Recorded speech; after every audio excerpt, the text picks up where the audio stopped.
It's Radhika and welcome back to my channel. तो आज मैं आपको बताने वाली हूँ मेरे इंजीनियरिंग की दुख भरी कहानी, जो अभी मुझे बहुत फ़नी लगती है। पहले तो मेरी स्कूलिंग और 11th-12th जो है वो कोल्हापुर से हुआ है, एंड फिर उस इंजीनियरिंग के लिए मुझे शिफ्ट किया गया पुणे।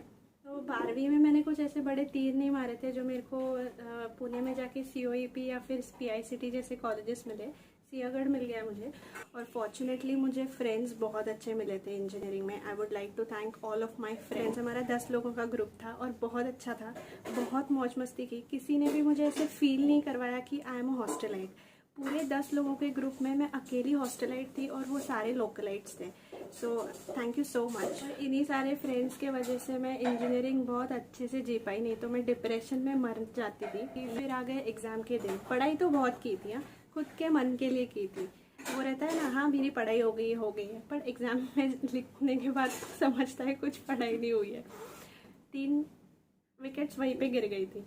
ठीक है, तो डर ही इस बात का था कि घर पे क्या बताऊँ। मतलब मुझे इसका डर नहीं था कि मेरे को बैकलॉग्स लगे, मेरे को डर इस बात का था कि घर पे क्या बताऊँ।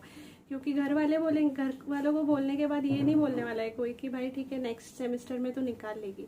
बोलेंगे कि इतना पैसा खर्च करके उधर डाला है और तू क्या करके आई, तू बैकलॉग्स लगा के आई। और वैसे भी frankly speaking that was the first failure of my life. Educational life में फर्स्ट। मैं कभी ऐसे फेल नहीं हुई थी एजुकेशनल लाइफ में। बहुत लोगों ने मुझे ऐसे बोला कि अभी 3 बैक लगे हैं, नेक्स्ट सेमेस्टर के 5 ऐसे 8 निकालने हैं और पक्का तो एक तो वाईडी हो जाएगी या फिर तेरे को और बैकलॉग्स लग जाएंगे। और उस टाइम ऐसे था, मुझे पता नहीं था कि हमारे क्रेडिट सिस्टम आ गए। मतलब मैं अपने ही धुन में रहती थी ना, तो क्रेडिट सिस्टम का पता ही नहीं है। तो अगर 3 से ज़्यादा बैकलॉग्स लगे तो तुम लोग वाईडी हो जाओगे। तो यही मेरे दिमाग में था, अगर नेक्स्ट सेम में मेरे को 4 बैकलॉग्स लग गए तो मैं क्या करूँगी। और बहुत लोग ऐसे बोल भी रहे थे। तो मैंने बहुत पढ़ाई की। नेक्स्ट सेमेस्टर में का टाइम आ गया, एग्ज़ाम दे दी। पहले 3 सब्जेक्ट्स दे के आई, बट वहाँ पे भी ऐसे लगा कि नहीं निकलेंगे। कट टू कट अगर हो जाऊँगी तो वो बैकलॉग्स के ही पहले 3 सब्जेक्ट्स थे। फिर आ गया चौथा पेपर। वहाँ पे भी मतलब चौथा पेपर तो बहुत ही गंदा गया था। ठीक है, तो मम्मी को फ़ोन लगाया, मम्मी को बोला कि ऐसे ऐसे हो रहा है, मतलब मैं वाईडी हो जाऊँगी। मम्मी बोली जो होना है होने दे, तू बस पेपर पे नेक्स्ट पेपर्स पे ध्यान दे, जैसे भी होना है होने दे, अगर घर आना है आ जा वाईडी होके, कोई प्रॉब्लम नहीं है। This was the first time मेरे पेरेंट्स ने मुझे ऐसे कुछ बोला था। ठीक है, फिर सारे पेपर्स हो गए और मुझे पता था कि भाई अभी घर जाना है। पेपर्स तो अच्छे हुए नहीं, वाईडी हो जाऊँगी, घर जाना है। तो जो 3-4 महीने रिजल्ट के बीच में थे, बहुत एंजॉय कर लिए, बहुत मतलब हद से ज़्यादा एंजॉय कर लिए। ठीक है, कई ट्रेक पे गए, और हमारा 8 से 5 कॉलेज था, 10 बजे ब्रेक होता था। तो 10 के बाद क्षितिज लोहेकर नाम का एक बंदा था, है मतलब हमारे ग्रुप में, उसके घर पे कोई नहीं रहता था। 10 से 5 बजे तक उसी के घर पे पत्ते खेलो, ड्राइव ना, गेम्स वो सब खेलो, जो करना है उधर ही करना है। ठीक है, आ गया फाइनली रिजल्ट का दिन। मेरे फ्रेंड ने देख लिया रिजल्ट मेरा और मेरे को बोल रहा है कि भाई तू फर्स्ट क्लास से पास हो गई है। मैंने बोला तू भाई मेरा मजाक मत कर, मेरे को पता है मैं घर जाने वाली हूँ। तो उसने बोला नहीं यार सच में तेरे को फर्स्ट क्लास मिला है। तो मैंने खुद देखा और मेरे को सच में फर्स्ट क्लास मिला था, और मैं जो नाचने लगी वहीं पे नाचने लगी। और इंजीनियर को क्लियर होना सबसे बड़े, मतलब इंजीनियर ही समझ सकता है ये बात। ठीक है, ईयर आ गया 3rd सेमेस्टर। भाई इधर तो पूरा कोडिंग था। जो मेरा कंप्यूटर साइंस का कोर ब्रांच था उसका कोडिंग था, और मेरे को कोडिंग का C भी नहीं आता था। ठीक है, रिलेटिव्स ने बोल दिया इंजीनियरिंग करो और हम लोग भी आ गए। हमारा मतलब दिमाग में भूसा ही भरा था उस टाइम। 12th के जोन में थे भाई, 12th हो गए, अब फ्री हो गए। तो आगे मेरे 3 बैकलॉग्स लगे, कुछ कर नहीं सकती थी।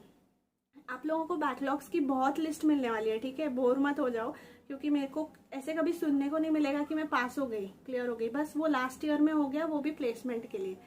ठीक है, तो बट मैं वाईडी कभी नहीं हुई। 4 साल एक साथ निकाल दिए थे मैंने। उतना मेरे को गर्व है खुद पे कि मैं वाईडी नहीं हुई कभी। ठीक है, क्या 3rd ईयर में आ गई। 3rd ईयर में मैं क्लियर हो गई जब मैं 4th में जाने वाली थी। बट किसी ने हमको पहले से ये बताया ही नहीं था कि 4th ईयर में आने के बाद जब प्लेसमेंट चालू होते हैं कंपनीज को 60% क्राइटेरिया लगता है। उधर और दिमाग खराब हो गया भाई। मतलब 3rd ईयर में इतनी मेहनत करके क्लियर हो गई और 4th ईयर में आके प्लेसमेंट को बैठ ही नहीं सकती। क्यों? क्योंकि 60% क्राइटेरिया नहीं है। और वो भी कितना गंदा गया था मेरा, 59.8% थे मेरे और 60% लगते थे।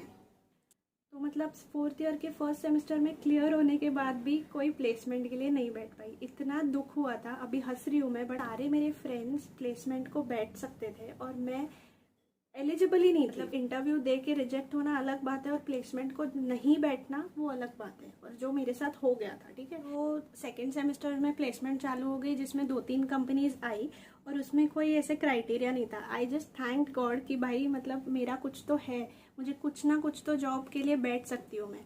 तो 2-3 कंपनीज़ के लिए गई जिसमें पहले 2 कंपनीज़ के लिए रिजेक्ट हो गई, लास्ट राउंड तक चली गई और फिर रिजेक्ट हो गई। फिर मूड ऑफ हो गया कि ऐसे लगा कि अभी मिल गई है, प्लेसमेंट को बैठ सकती हूँ बट रिजेक्ट हो रही हूँ, तो वो दुख अलग था। और इंजीनियरिंग पूरी ख़त्म होने के लिए सिर्फ 2 महीने बचे थे, ठीक है। और अभी ऐसे लगने लगा था कि कुछ नहीं होने वाला है। फिर आ गई और एक कंपनी जिसमें मैं लास्ट राउंड, मतलब मैं उम्मीद मैंने पूरी छोड़ दी थी, मैं बस अपना बेस्ट दे रही थी। अगर हो गई ठीक है, नहीं हो गई तो भी नाराज़ नहीं होना है, अपना जो नेक्स्ट करियर पाथ है दूसरा है उससे चलना है।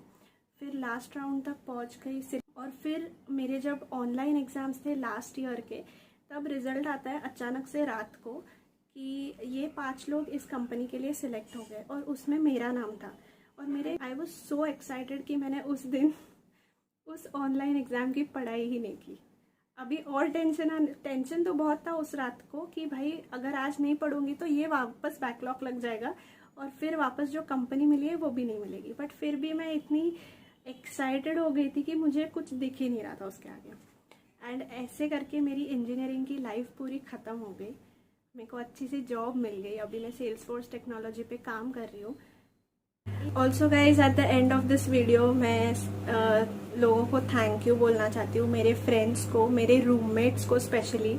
उन्होंने मुझे कभी फील नहीं करवाया कि मेरा घर दूर है और मैं रूम पे रहती हूँ। My roommates were through out very nice. मेरे फ्रेंड्स बहुत अच्छे थे, मैं उनके घर पे रहने जाती थी, जब चाहे वो मुझे खाने पे बुलाते थे। बहुत अच्छे, सब मुझे लोग अच्छे मिले पुणे में, भले मैं कोल्हापुर से हूँ।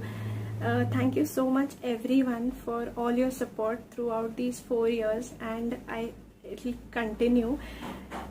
Stay in touch. Bye. Have a great day.